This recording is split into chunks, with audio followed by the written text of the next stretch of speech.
네, 오늘은 안식일에 대해서 살펴보도록 하겠습니다. 제가 지금 사실 동영상을 몇 번째 찍는지 모르겠습니다. 네, 최대한 간단하게 빨리 설명드리도록 할게요. 오늘이 이제 21장 7항에 대해서 배우는데, 우리가 사실 지난주에 21장 1항과 2항에 대해서 배웠습니다. 왜 이렇게 건너뛰느냐 하면, 앞으로 공부할 수 있는 날이 많이 없기도 하고, 중간중간의 내용들이 좀 어렵기도 하고, 그래서 좀 핵심적이고 중요한 내용들만 이 남은 기간 동안 좀 이렇게 배워보도록 하겠습니다. 21장 7항 기독교의 안식일에 대해서 배우는데, 우리가 안식일 이라고 하면은 십계명에 보면 안식일을 기념하여 거룩하게 지켜라 라고 하는 하나님의 명령이 있습니다. 우리가 특히 아이들이 이것을 생각할 때, 우리가 주일날 예배를 드리니까 주일이 안식일이구나 라고 생각할 수가 있어요. 그런데 우리가 엄연히 생각해 보면 이 안식일은 주일이 아니라 토요일입니다. 혹시 알고 계셨나요? 안식일은 토요일입니다. 그래서 토요일이 이제 안식일인 것이죠. 달력도 보면 월요일, 그러니까 주일부터 시작해, 주일이 첫 번째 날이죠. 주일부터 시작해서 토요일로 끝납니다. 이 하나님께서 창조하신 날이에요. 첫째 날부터 여섯째 날까지 창조하시고 마지막 날 쉬셨다. 안식일. 달력이 그렇게 되어 있는 것입니다. 그럼 왜 우리는 하나님이 안식일을 기념하여 거룩하게 지켜라 라고 하셨는데, 우리는 왜 안식일에 예배를 드리지 않고 주일에 예배를 드리는가? 이 문제에 있어서 의문점이 생길 수 있는 것이죠. 아이들도 마찬가지고. 그리고 특별히 이 안식일을 지키는 안상홍 증인회, 안식일 교회라고 하는데, 이 이단들이 거기는 이제 토요일날 예배를 드립니다. 왜냐하면 토요일이 안식일이기 때문에. 그래서 그런 이단들이 우리 아이들을 만나서 이렇게 이야기를 했을 때, 너네 토요일이 안식일인데 왜 토요일날 예배를 드리지 않고 주일날 예배를 드리느냐라고 물어봤을 때, 우리 아이들은 아무런 대답을 할 수가 없어요. 왜냐하면 모르니까. 실제로 이 웨스트민스터 신앙고백서를 지금 작성하고 있는 이 때에도 안식일에 예배를 드려야 된다라고 주장하는 사람들이 있었습니다.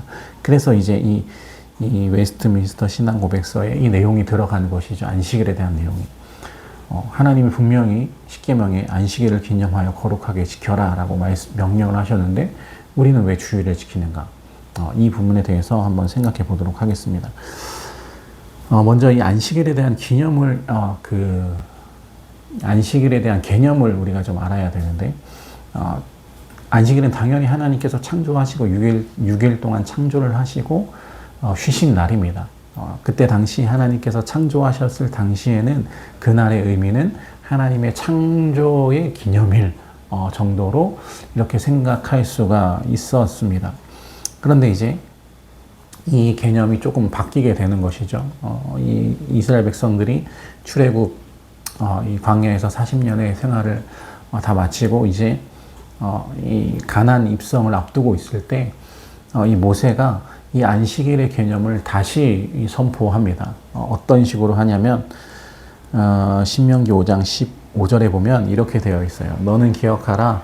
내가 애굽 땅에서 종이 되었더니 내 하나님 여호와가 강한 손과 편팔로 거기서 너를 인도하여 내었나니, 그러므로 내 하나님 여호와가 내게 명령하여 안식일을 지키라 하느니라 라고 기록하고 있습니다.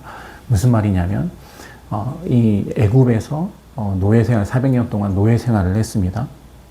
포로 생활을 했어요. 이제 거기에서 하나님이 구원해 주셨습니다. 출애굽했어요. 구원해 주셨습니다. 그래서 하나님께서 이것을 기념해서, 그렇기 때문에 이것을 기억해서 안식일을 지켜라 라고 명령을 하는 것입니다. 무슨 말이냐면, 그 전에 이 안식일의 개념은 하나님이 창조하시고 쉬신 날, 이 창조를 기념하는 날이었지만, 그것이 지금 이스라엘 백성들에게 출애굽 광야 40년 이후에 이 이스라엘 백성들에게는 어떻게 이것이 바뀌게 되었냐면은, 하나님이 우리를 구원해 주신 날로 바뀌게 되는 거예요. 이 출애굽 시작한 날이 6월절이거든요. 6월절이 안식일입니다. 그래서 이 안식일에 우리를 구원해 주신 이 하나님을 기억해서 이 안식일을 지키게 되었다라는 것이죠. 그래서 이 안식일의 개념이 처음에는 창조를 기념하는 날이었다가 이때 이후로는 구원을 기념하는, 우리를 구원해 주심을 기념하는 구원의 날로 바뀌게 됩니다. 안식일의 개념이. 그러면은 이제 이것이 오늘날로 넘어와서 이제 신약 시대로 넘어와서 그럼 우리의 구원의 날은 언제인가? 예수님께서 십자가에 못 박혀 돌아가시고 돌아가신 것으로 끝나는 것이 아니라 그냥 돌아가시기만 했으면 이 예수님은 그냥 인간에 불과한 것이죠. 우리의 죄를 뭐 대신 짊어지시고 죽으시고 우리를 죄를 용서해 주실 수가 없는 존재인 것이죠. 그냥 죽은 것입니다. 하지만 예수님께서 죽으셨다가 다시 부활하셨어요. 부활하셨기 때문에 우리의 구원이 완성이 되는 것입니다. 이 부활하신 날이 언제냐? 안식 후 첫날이거든요. 안식 후 첫날이니까 이제 주일, 일요일이 되는 것이죠. 그래서 이 신약 시대에 와서 우리를 구원해 주신 이 안식일의 이 개념이었던 우리를 구원해 주신 날이 언제이냐? 바로 예수님께서 부활하신 주일이다, 일요일이다 라고 일요일이 되었고 이제 그 주일에 일요일에 이제 예배를 드리기 시작하게 된 것이죠. 그래서 우리가 이 주일, 우리 사실 일요일이라고 많이 하는데 주일이라고 하는 이유도 우리를 구원해 주신 예수님께서 부활하신 주의 날이다. 주의 날이다 라고 해서 주일이라고 이렇게 이야기를 하는 것이죠. 그래서 우리가 이제 안식일, 토요일을 지키지 않고 주일을 지키는 이유가 여기에 있는 것입니다. 우리를 구원해 주신 날이 주일이기 때문에 구약시대 사람들은 그때 사람들은 자기들을 구원해 주신 날이 토요일이었기 때문에 안식일이었기 때문에 그 안식일을 지키는 것이고 오늘날에는 우리를 구원해 주신 날이 주일이기 때문에 주일을 지키는 것이다.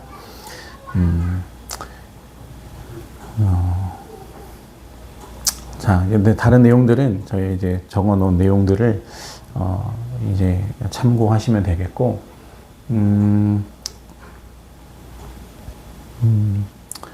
그래서 이제 여기 이제 마지막에 적어 놨습니다. 구약의 안식일은 한 주를 마무리하는 쉬는 날이었다면 오늘날 우리에게 있어서 이 주일의 개념은 한 주를 우리가 이 주일을 통한 이 말씀으로 소망으로 살아내는 그런 날의 의미가 더 있다라고 볼 수가 있는 것입니다. 그래서 이 주일을 우리가 절대로 빼먹으면 안 되고 주일날 예배를 드리고 하나님의 말씀을 듣는 것을 최선을 다해서 해야 된다 라고 생각하면 되겠습니다. 아까 약간 영상 찍으면서 했던 말이 있었는데 그걸 또 까먹었어요. 무슨 말을 했는지. 어쨌든 이제 이런 내용들을 가지고 이 안식일과 주일의 개념을 이제 우리 아이들이 좀 정확하게 알아서 그런 이단들이 이런 이야기를 해왔을 때 정확하게 설명해 줄 수 있는 그런 그래서 거기에 혹하지 않고 넘어가지 않는 우리의 신앙을 지킬 수 있는 우리 아이들이 될 수 있도록 좀 이렇게 많이 힘써 주시고 또 아이들을 또 잘 이렇게 알려주시면 되겠습니다. 오늘은 여기까지 하도록 하겠습니다.